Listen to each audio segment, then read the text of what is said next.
Hello, hello, salut les amis, j'espère que vous allez bien. Encore une fois, je suis très content de vous retrouver. Nous continuons avec notre série sur découvrir et embrasser sa destinée. Nous avons vu les mauvaises raisons de vivre. Mais alors, quelle est la raison d'être de tout? Quelle est la raison d'être de tout? La Bible nous dit dans le livre de Romains chapitre 11, verset 36, que tout vient de lui, tout subsiste par lui et pour lui, en parlant de Jésus-Christ qui est Dieu.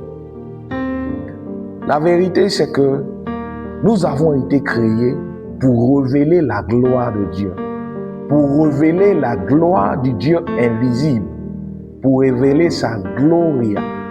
Ça veut dire simplement sa renommée, qui il est. C'est la raison pour laquelle nous avons été créés. Et même toute la création entière révèle qui est Dieu. Dans ses plus petites apparitions, la création tout entière nous montre en fait le caractère de Dieu. Nous montre que nous avons un Dieu qui aime la diversité. Nous avons un Dieu qui aime la beauté, qui aime les belles choses. Nous avons un Dieu qui aime l'harmonie. Est-ce qu'on se comprend un peu? Donc la vérité, c'est que tous les êtres vivants ont été créés pour démontrer la gloire de Dieu. Et la personne sur la terre qui a démontré parfaitement la gloire de Dieu le Père, c'est-à-dire la version invisible de Dieu, l'une des versions invisibles de Dieu, c'est la personne de Jésus-Christ. Lorsque Jésus est venu sur la terre, la manière dont Jésus a fonctionné sur la terre, il nous a donné une idée précise de qui est Dieu le Père.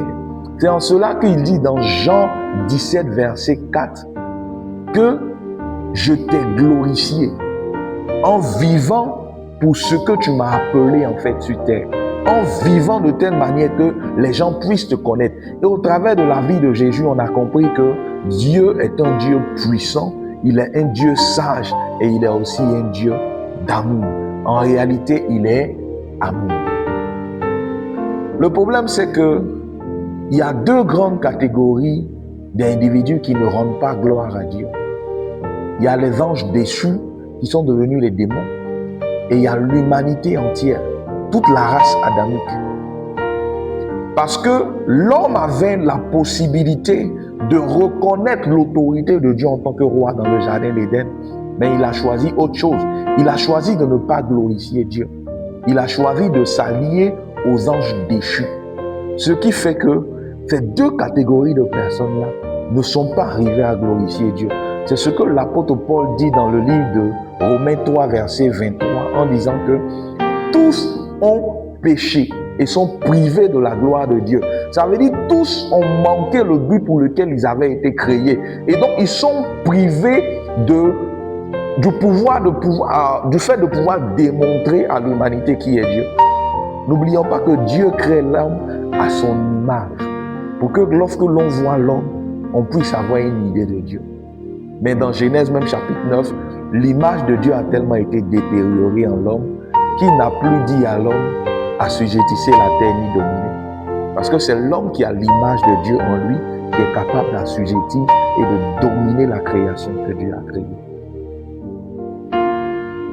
Alors, est-ce qu'aujourd'hui tu veux décider de vivre pour glorifier Dieu? Parce que la vérité, c'est pour ça que tu as été créé. Comment vivre alors pour glorifier Dieu? On le voit encore dans le livre de Jean, chapitre 17. Jésus explique comme ça que le fait de vivre pour glorifier Dieu consiste à un individu de pouvoir vivre selon le but que Dieu a établi pour sa vie avant sa création. Donc, le fait de pouvoir vivre conformément à ce que Dieu avait planifié pour toi, c'est ça, glorifier Dieu.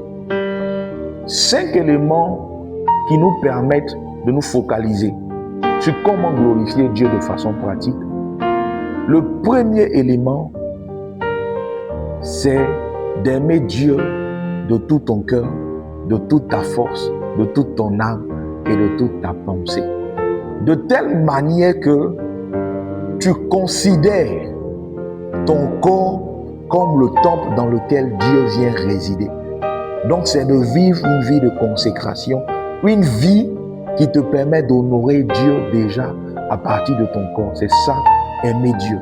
Aimer Dieu, c'est de faire passer les intérêts de Dieu avant tes propres intérêts. Lorsque tu te retrouves devant une situation où tu es en train de discuter, est-ce que la parole de Dieu a le dessus sur toi? L'amour de Dieu, c'est l'obéissance à sa parole. Et c'est la seule chose que Dieu a demandé à l'être humain depuis qu'il a créé. Il a dit à Adam et Ève, écoutez juste ce que je vous ai dit, faites-moi confiance. Point barre. C'est ça l'amour de Dieu. C'est de faire tellement confiance à Dieu que vous lui obéissez, même quand vous ne comprenez pas. Le deuxième élément, pour vivre selon ce que Dieu t'a appelé à vivre, pour vivre, pour glorifier Dieu, c'est d'aimer les autres comme tu t'aimes toi-même. La Bible dit, aimez-vous les uns les autres. Jésus dit, aime ton prochain comme toi-même. Comment aimer mon prochain? J'aime mon prochain en le servant. J'aime mon prochain en couvrant ses fautes. J'aime mon prochain en arrivant à identifier ses besoins et en essayant de les combler. Comme l'apôtre Paul, en fait, nous le démontre dans le livre de 1 Corinthiens. L'amour de mon prochain va consister à pouvoir servir l'autre. Et ça va se manifester de façon pratique dans les 5 piliers qu'on va voir dans le pilier de la communion. Le premier, en fait, objectif, là, va se manifester par le pilier de l'adoration. Parce que c'est ça véritablement la crainte de Dieu. Le deuxième pilier, ça sera ta capacité à pouvoir communier avec tes frères en les aimant. Parce que désormais, tu fais partie d'une famille. Le troisième pilier, c'est de pouvoir grandir dans la parole de Dieu. C'est de pouvoir croître. C'est de pouvoir prendre la parole de Dieu chaque jour, l'appliquer à ta vie pour que tu puisses passer du stade d'enfant de Dieu au stade de fils de Dieu. Parce que la Bible dit que ceux qui ont accepté Christ reçoivent le Saint-Esprit parce qu'ils deviennent des enfants de Dieu par adoption. Mais ceux-là qui sont fils de Dieu, ça veut dire qu'ils reflètent Dieu véritablement. C'est ceux-là qui vont se laisser conduire par son esprit. Et se laisser conduire par son esprit, ça veut dire simplement voir ce que la parole de Dieu dit, écouter l'esprit de Dieu et puis mettre en pratique, s'exercer chaque jour. Le quatrième élément, c'est de pouvoir découvrir ce que Dieu t'a appelé à gérer dans ta vie. Dieu t'a donné des talents, Dieu t'a donné des ressources. Et le fait de pouvoir les découvrir et puis les utiliser pour sa gloire, c'est glorifier Dieu. Donc ton quatrième objectif, c'est de pouvoir servir Dieu avec les ressources qu'il a mis à ta disposition.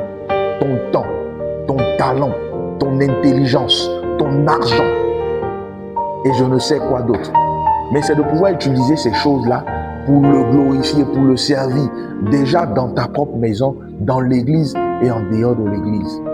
Et le cinquième objectif que tu dois te fixer pour pouvoir vivre une vie qui glorifie Dieu, c'est de pouvoir annoncer aux autres l'amour que Christ a manifesté, c'est-à-dire évangéliser. Et c'est ce que Jésus a dit dans Matthieu 28. Il dit, allez partout dans le monde, faites des nations des disciples. En gros, 5 objectifs. L'adoration, la vie de communion fraternelle, le service, la croissance dans ta marche avec Dieu à travers la formation. Et cinquièmement, tu dois devenir quelqu'un qui évangélise. Tu dois devenir quelqu'un qui est la lumière du monde là où Dieu l'a positionné. Est-ce que c'est clair désormais? Et c'est pour ça que tout être humain doit vivre sur la terre en essayant d'accomplir ces 5 objectifs-là lorsque tu es né de nouveau. Alors la question que je voudrais te poser, c'est est-ce que tu veux désormais vivre pour faire plaisir à Dieu? Si tu veux désormais vivre pour faire plaisir à Dieu, tu vas devoir mettre de côté tes propres plans, comme Jésus nous l'a démontré. Jésus était là, il savait qu'il était venu pour mourir sur la croix. Mais dans le jardin de Gethsémani, il était en train de lutter. Mais il a dit, Père, ce que moi je veux n'est pas plus grand que ce que toi tu veux.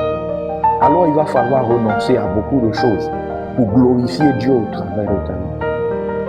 Si tu m'écoutes maintenant et que tu n'as pas encore fait de Jésus ton Seigneur et ton Sauveur personnel, sache que tout ce que je suis en train de dire, tu ne peux pas entrer dedans.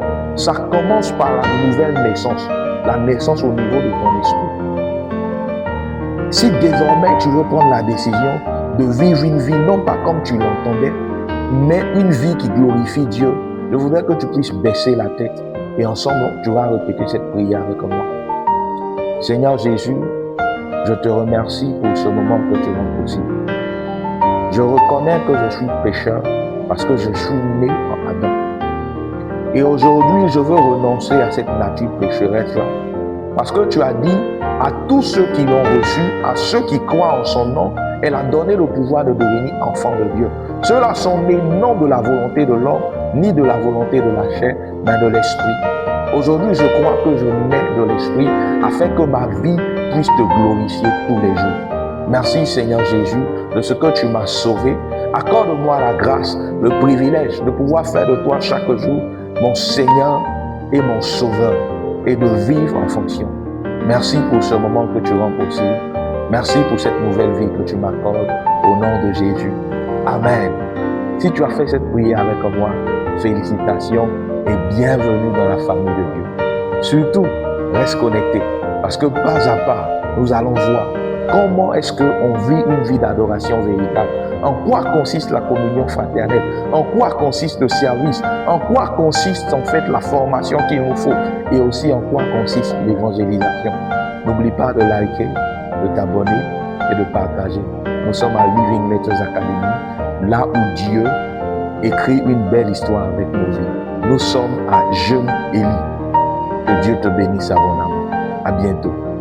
Merci beaucoup.